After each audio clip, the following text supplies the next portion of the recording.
Hello friends, today we are going to study about protein purification part 2 under composition, structure and function of proteins. In this video, we'll study about the methods or techniques available for the purification of protein. There are no such one standardized method that you can apply for the purification of any unknown protein. You have to always go for trial and error using multiple methods to purify a particular protein. The process becomes easy when you have a similar known protein with standardized protocol. So with that protocol, if your unknown protein is similar to that protein, so you can follow those procedures. But for any unknown protein, you have to go trial and error with multiple methods to purify a protein.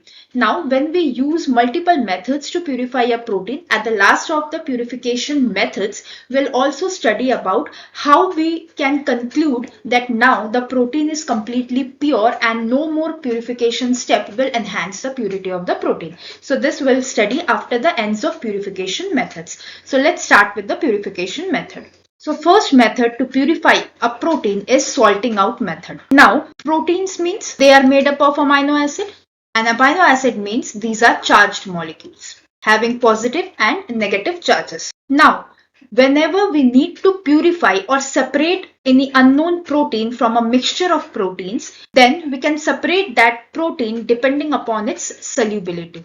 And on which factors the solubility depends? Concentration of dissolved salts, polarity of solvent, pH and temperature. These are the factors on which the solubility of a protein depends, because protein contain amino acid and amino acids are charged molecules having positive and negative charge particles. So we can manipulate all or some of these factors to separate out any particular protein. So one such method is salting out, which separates protein based on their solubility. Now how it works? Suppose we have a mixture of proteins which is present in a soluble state in a solvent. Now when we add salt in it, what happens? How salt function? Salt have a shielding effect. So it masks the charges present on the protein. So once the charges or the hydrophobic regions present on the protein get masked due to salt, what happens? The interaction between those proteins will reduce. Suppose this is protein 1 having hydrophobic region. This is another protein having hydrophobic region. This is another protein having hydrophobic region. All these protein molecules can aggregate and separate out from a solution. Now, when we add salt in this, what happens? The salt will mask the charges as well as the hydrophobic regions present on the protein. Now, once the charges are masked, so what happens? These proteins can no longer interact with each other. In the absence of interaction, what will happen? It gets solubilized in the solvent. So this part is known as salting in. Due to addition of salt, the proteins get solubilized more. Now when we increase the salt concentration, what happens now? All the salt particles themselves get solubilized in the solvent. Therefore, the solvent is no longer remain free to solubilize the protein, and hence the protein molecules will precipitate out or separate out. So what the process is happening? When the salt is less, at that time the proteins can interact with each other with their hydrophobic interactions or charged particles, and because of this interaction they form aggregation, and due to this aggregation these proteins remain separated from the solvent. As salt is added in the solution, what happens? These salt particles will mask the hydrophobic regions or the charges present on the protein. Because they get masked now, these protein molecules cannot interact with each other, and hence they get solubilized in the solvent. Now when more and more salt is getting added into the solvent, now the salts are getting solubilized in the solvent, so that the solvent is not free to solubilize the protein, and hence the protein precipitate out from the solvent. So this how we can precipitate out a protein. So salting in and salting out. At very low salt concentration also the protein precipitates out. At very high salt concentration also the protein precipitates out. So we can precipitate our desired protein by the addition of salt. If we can standardize how much salt to add in a solvent to precipitate our desired protein, then our protein can be precipitated out from the solvent. Okay, the best way to do that is, we already studied all the proteins, amino acids, they have a particular pI. pI means it is that pH at which the protein has zero net charge. So at this pH, the protein can precipitate out easily. So if we can adjust the pH of the solution just below the pI of our desired protein, what we have to do is, we have to set the pH of the solution in which the mixture of proteins are present just below the pI of our desired protein. So what will happen when we add salt in it? All the unwanted proteins will get precipitated out.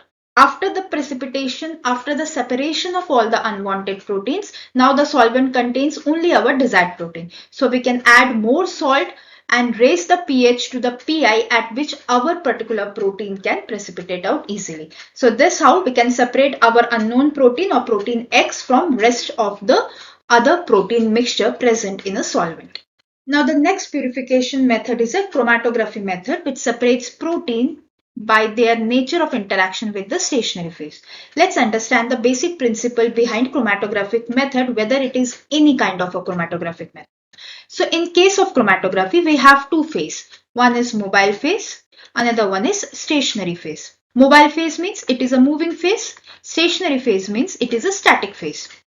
So the protein molecules, if we have a mixture of protein molecules, then the protein that dissolve more or interact more with the mobile phase will move faster, and the protein that interact or dissolve more in the stationary phase will move slower. So now suppose this is our stationary phase.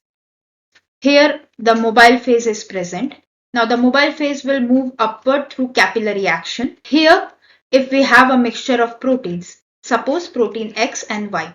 In that, protein X dissolve or interact more with the mobile phase, so it will move faster, and protein Y, if dissolve or interact more with the stationary phase, will move slower. So this how, when the mobile phase will move upwards, the X, which is more soluble in mobile phase, will move faster, and the Y, which is less soluble in mobile phase, will move slower, and we can get separated proteins. So this how any chromatographic method works, whether it is a simple paper chromatography or a column chromatography. So we have two phases, mobile and the stationary. Depending upon the solubility or in the interaction of our protein sample with mobile phase or stationary phase, the separation occurs.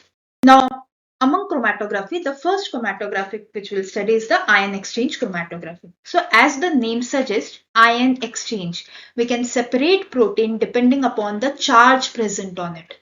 Clear? Now let's see a diagram.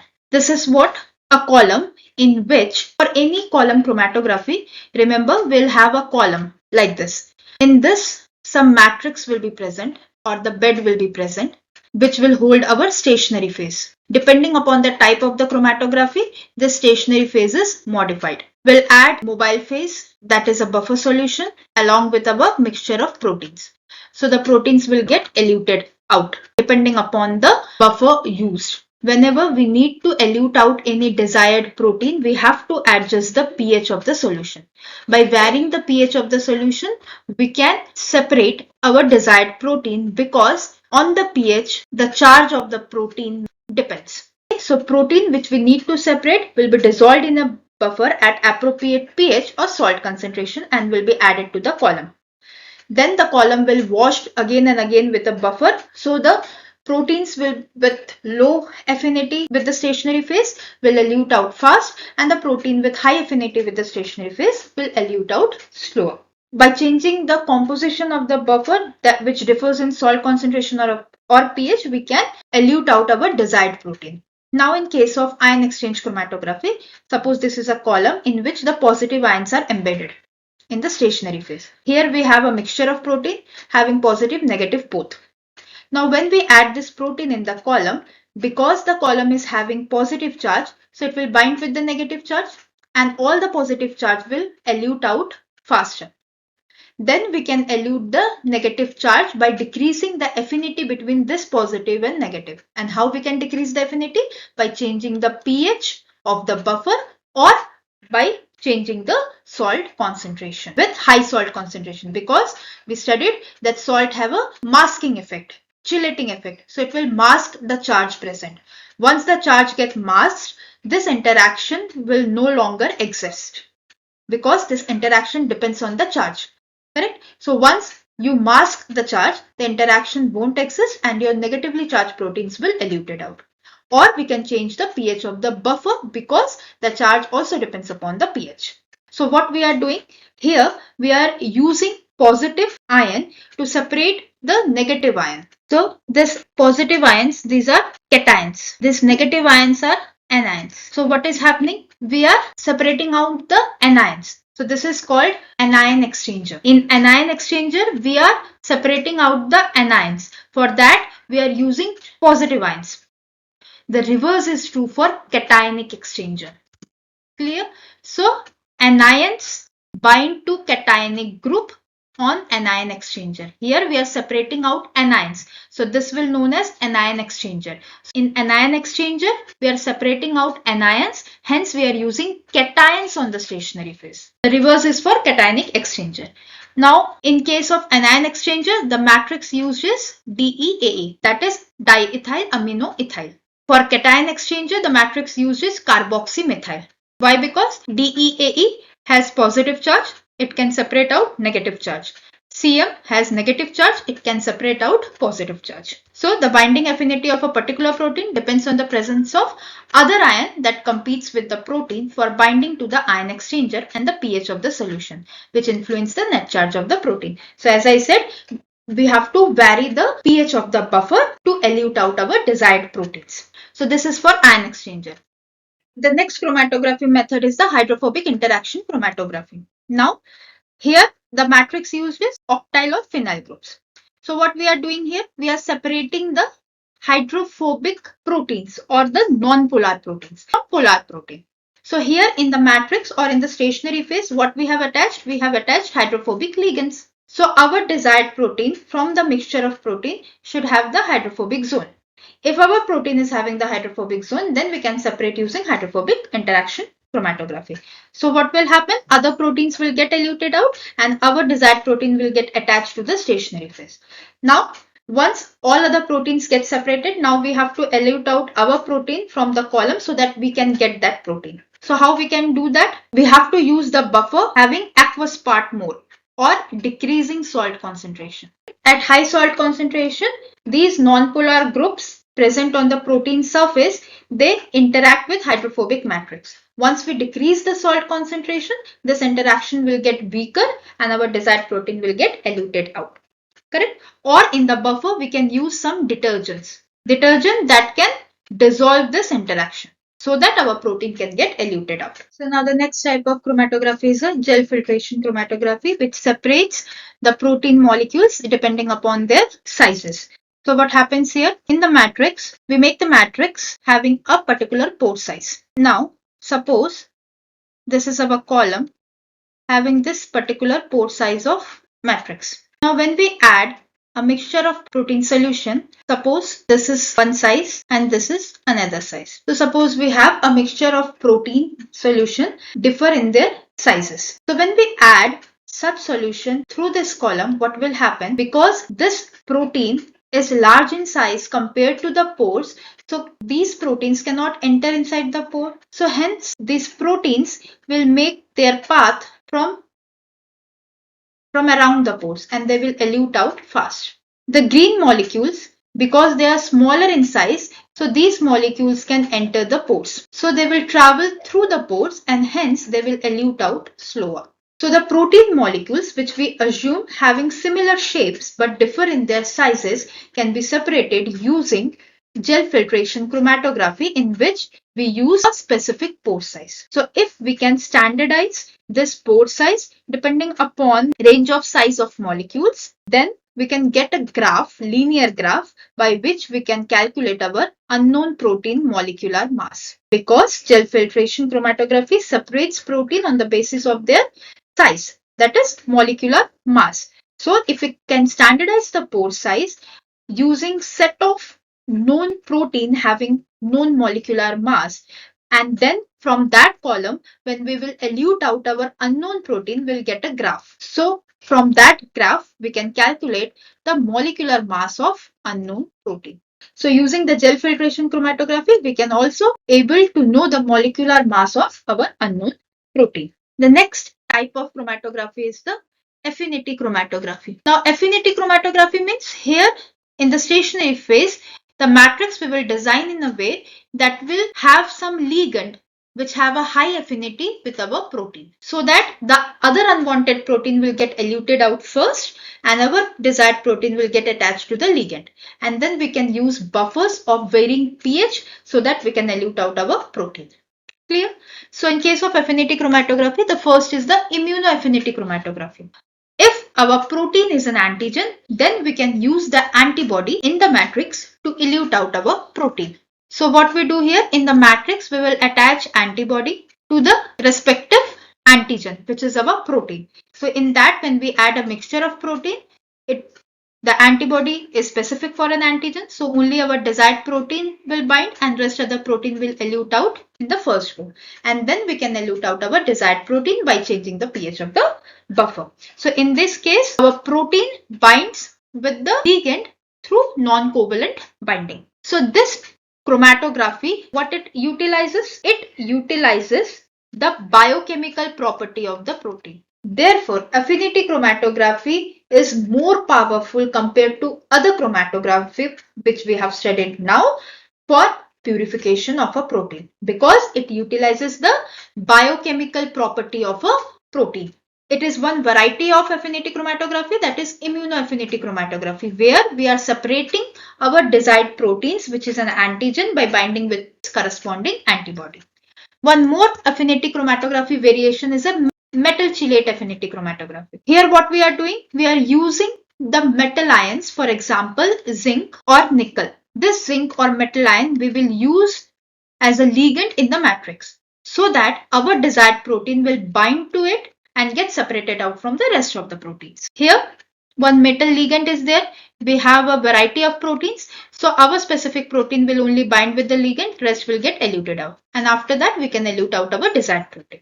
Now, this chromatography is also used in recombinant DNA technology. Here, when we have our recombinant or a desired protein, what we do through recombinant DNA technology, we add histidine at the N terminal or C terminal region of the protein. We add 6 histidine molecules, which is known as histidine tag. Now this histidine binds with this metal ion.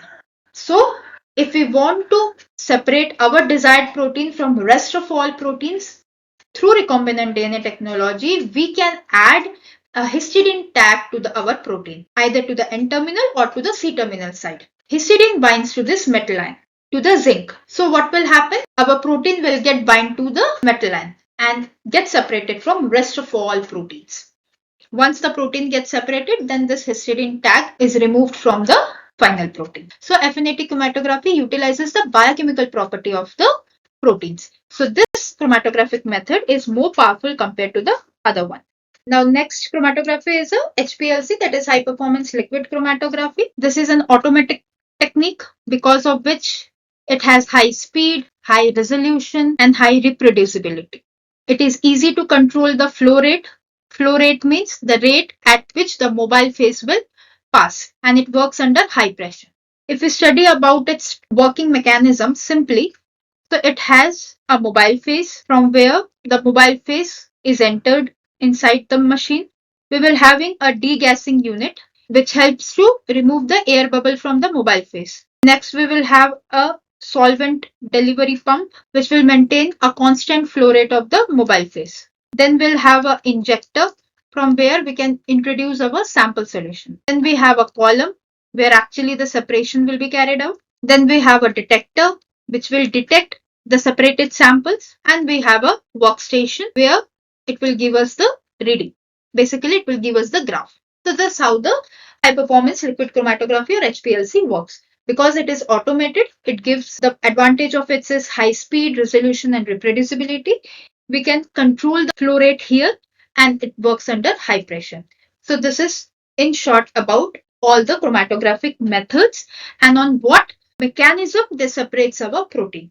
Now, one question from my end for you all, that is, if you are using ammonium sulfate to purify particular protein Q having pI 5.0 by salting out from a solution with pH 7, how should you adjust the pH of the mixture to maximize the amount of protein Q that precipitates? We have to separate protein Q with the method salting out. This protein Q is having pI 5.0 and our solution is having the pH 7.0.